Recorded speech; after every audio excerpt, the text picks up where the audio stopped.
नमस्कार, मी वीरसेन साळोखे आणि बेसिक आणि ॲडव्हान्स काउन्सिलिंग कोर्सचा एक पार्ट म्हणजे आपण रोल प्लेस घेतो. त्यामध्ये काउन्सलरची आणि क्लायंटची आपण प्रॅक्टिस घेत असतो की क्लायंट कसे येत असतात आणि काउन्सलरने काय केलं गेलं पाहिजे. हे शिकवण्यासाठी आपल्याकडे जे नवनवीन काउन्सलर्स येतात त्यांची आपण प्रॅक्टिस घेत असतो.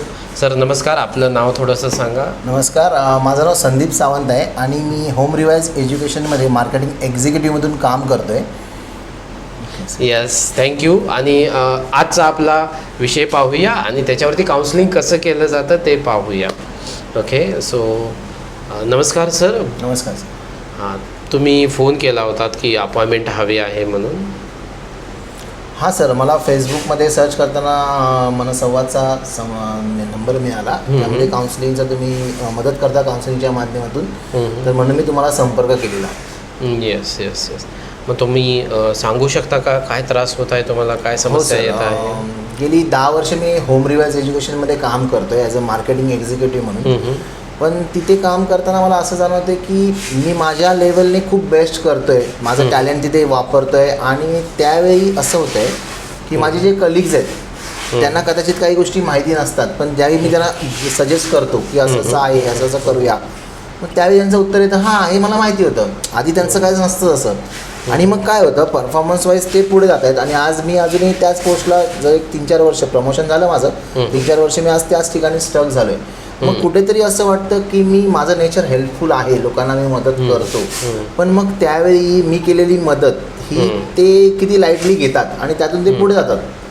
आणि मग माझं क्रेडिट म्हणजे मला क्रेडिट हवं असतं असा पार्ट नसतो, पण मग तिथे कुठेच माझं जे टॅलेंट मी यूज केलं आहे त्याचा कुठेही उल्लेख केला जात नाही. आणि मग असं प्रत्येक वेळी घडतं. आणि मग नंतर मला असं जाणवतं की ही गोष्ट तर मी दाखवली, बरोबर, पण मग त्याला त्यावेळी काहीच माहीत नव्हतं, त्याच्या डोक्यात ती आयडियाही नव्हती. आणि मग तो म्हणतो की अरे तर मला माहिती होतं. मग मला कुठेतरी असं वाटतं की अरे मग मी काय दाखवलं, ह्याला जर माहिती होतं त्याने आधी का नाही केलं. असं होऊन मग आता मी ना खूप फ्रस्ट्रेट झालं त्या गोष्टीतून, की मग डिप्रेशन होत चाललं की मी माझं काम करतोय, मग त्याच्यात माझ्या कामावर पण माझा परिणाम आलेला, माझा परफॉर्मन्स कुठेतरी लो व्हायला लागला आहे. आणि त्या माध्यमातून मग कुठेतरी मग सिनियर्सचं थोडंसं बोलणं ऐकणं किंवा मग मंथली टार्गेट अचीव न होणं, या सगळ्या गोष्टी घडत आहेत त्या ठिकाणी. त्यामुळे नेमकं काय करावं हेच मला कळत नाही. म्हणून म्हटलं तुमच्याशी संपर्क साधून या प्रश्नासाठी काहीतरी तुम्ही सोल्युशन देऊ शकाल म्हणून मी. म्हणजे आत्ता सध्याला तुम्ही जे सगळं सांगितलं, जिथे तुम्ही काम करत आहात, काही तुमच्या आयडियाज असतात, काही गोष्टी असतात, त्या पुढं पिच करत असतात आणि त्या पिच करून त्या पुढे तितक्या मिळत नाहीत हे तुम्हाला जाणवतं आहे. आणि यामुळे शेवटी जसं बोललात तुम्ही की त्यातून असं मला जाणवतं की तुम्ही या सगळ्यांमध्ये गोंधळाची अवस्था झालेली आहे का? हो नक्कीच. कारण की मग एखाद्याला मदत करायची की नाही इथे प्रश्न निर्माण होतो. कारण की ॲज अ एक्झिक्युटिव्ह मी माझ्या पोस्टला मी 100% देतो आहे. त्याचबरोबर माझे कलिग्ज आहेत त्यांच्यासाठी मी मदत करायचा प्रयत्न करतो आहे. आणि मग त्यावेळी काय होतं आहे, मी त्यांना हेल्प करतो पण मग ते मला लाईटली घेत आहेत. आणि मग कुठेतरी फ्रस्ट्रेशन पार्ट सुरू होते की म्हणजे मी केलेलं सगळं वाया जात आहे का. आणि मग या गोंधळामुळे माझीच मनस्थिती द्विधा झाल्यामुळे त्यामुळे मग गोंधळ निर्माण होतो आहे. बरोबर बरोबर. आता हे मनाचा तुमचा असलेला गोंधळ आहे. आणि सगळ्यात महत्त्वाचं तुम्ही जसं सांगितलं की तुमच्याकडे आयडियाज असतात, नवनवीन गोष्टीच असतात आणि ते दुसऱ्याला तुम्ही सांगत असता. बरोबर बरोबर. आणि तिथे कुठेतरी ते मिसमॅच तुम्हाला फक्त जाणवतं आहे आणि ते मिसमॅच होत आहे. मग इथे सर्वात महत्त्वाचं मला अजून जाणून घ्यायची इच्छा वाटेल की ज्या वेळेला तुम्ही एखाद्याला आयडिया तुम्ही सांगता किंवा एखादी नवीन काहीतरी गोष्ट सांगत असता, त्यावेळेला नेमक्या भावना काय असतात तुमच्या त्याच्या पाठीमागच्या? एक कंपनीचा रिप्रेझेंटेटिव्ह किंवा आपल्याच कंपनीचा क्लायंट एक सहकारी आहे या पद्धतीने मी त्यांना मार्गदर्शन करतो की हे काम कम्प्लीट होऊन दे. त्यावेळी त्यांच्याकडून काहीच रिॲक्शन नसतात की हे मला माहिती आहे किंवा एखादी इम्प्लिमेंटेशन करायचं एखादी स्कीम. सो यस सर, ज्या वेळेला एखादी आयडिया आपण आपल्या कंपनीसाठी देतो तर कंपनीच्या फायद्यासाठी आपण देतो. तर तिथे आपण निगेटिव्ह जास्त विचार करून कदाचित चालत नसावं असं बघा, असा विचार करू शकता का या ठिकाणी? त्याच विचाराने मी जातो पुढे की चला आपल्या कंपनीचं काम आहे, कुठे झालं तर तो बेनिफिट मिळणार आणि कंपनी चालली तर मी त्याच्यामध्ये असणार आहे आमचा असतो. पण त्या मोमेंटला जेव्हा मी त्यांना हेल्प करतो, मी असं म्हणत नाही मला थँक्यू म्हणावी इतकी पण माझी अपेक्षा नसते, पण त्यांनी ॲटलीस्ट त्याची जाणीव ठेवावी. कारण काय होतं ते झाल्यानंतर मग मी कुठेतरी बाजूला होतो ते काम. असं इथे थोडंसं थांबवू इच्छितो. या ठिकाणी असं होतं की तुम्ही एखादी आयडिया सांगता आणि पुढच्यांच्याकडून रिॲक्शन्स करून येणारे जे रिॲक्शन्स आहेत त्या रिएक्शन्समुळे तुम्हाला त्रास होतो असं होतं का? म्हणजे तुम्ही एखादी आयडिया सांगितलेली आहे आणि पुढचे म्हणतायत की अरे आम्हाला तर माहितच नाही. असं थोडंसं ते कॅज्युअली घेतलं जातं, या रिॲक्शनचा त्रास होतो. बरोबर. परंतु ही एक चांगली गोष्ट तुमच्यामध्ये आहे, ती कौतुकास्पद गोष्ट आहे. ती अशी आहे की तुम्हाला नवीन आयडिया त्या ठिकाणी आली, तुम्ही ती नवीन आयडिया तुमच्या कंपनीसाठी दिला आणि ती कंपनीमधून त्याचा फायदा झाला. So whatever it is, तू ती आयडिया दुसऱ्यांनी चोरली असेल, दुसरा म्हणतो की मला पण माहीतच होतं वगैरे वगैरे, हा नंतरचा भाग आहे. ते रिॲक्शन्स आहेत त्यांच्या, परंतु तुम्ही सांगितला त्याच्यामुळे ती कंपनी चालली, तुमचा चांगला पगार आला आणि तुमचं काम जरी आता रेकग्नाइज होत नसेल तर एक ना एक दिवस तुम्हाला रेकग्नाइज करा ना तुम्ही स्वतः. तुम्ही ती आयडिया तुम्हाला येते, तुम्ही स्वतः ती इम्प्लिमेंट करू शकता आणि ती इतरांना सांगू शकता आणि चालू शकते. बरोबर ना? स्वतःला हे जर का रेकग्नाइज झालं तर कदाचित ही कंपनी सोडून उद्या दुसऱ्या कंपनीत गेलं तरी तुम्हाला तो सेल्फ डाऊट नाही राहणार.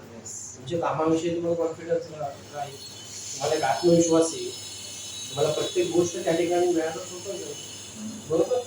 आता लोकांचे रिएक्शन दरवेळेला काही ना काहीतरी येतच असतात. बरोबर आहे.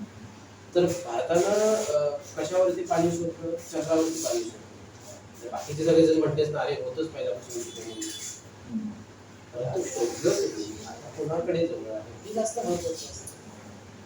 तसंच या प्रकारे आता तुमच्याकडे त्या आयडियाज आहेत, तुम्ही त्या कंपनीसाठी वापरता.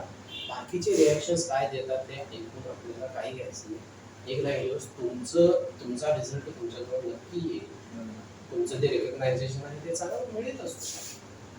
तुम्ही स्वतःवर विश्वास ठेवा. आयडिया निर्माण करायच्या बंद करू नका, आयडिया सांगायच्या बंद करू नका.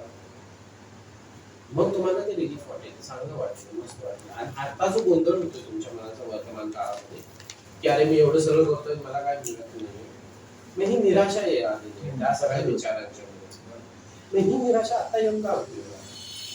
खरं तर तुम्ही ते काम केलेलं आहे तर स्वतःला सॅटिस्फाईड मानलं गेलं पाहिजे. बरोबर.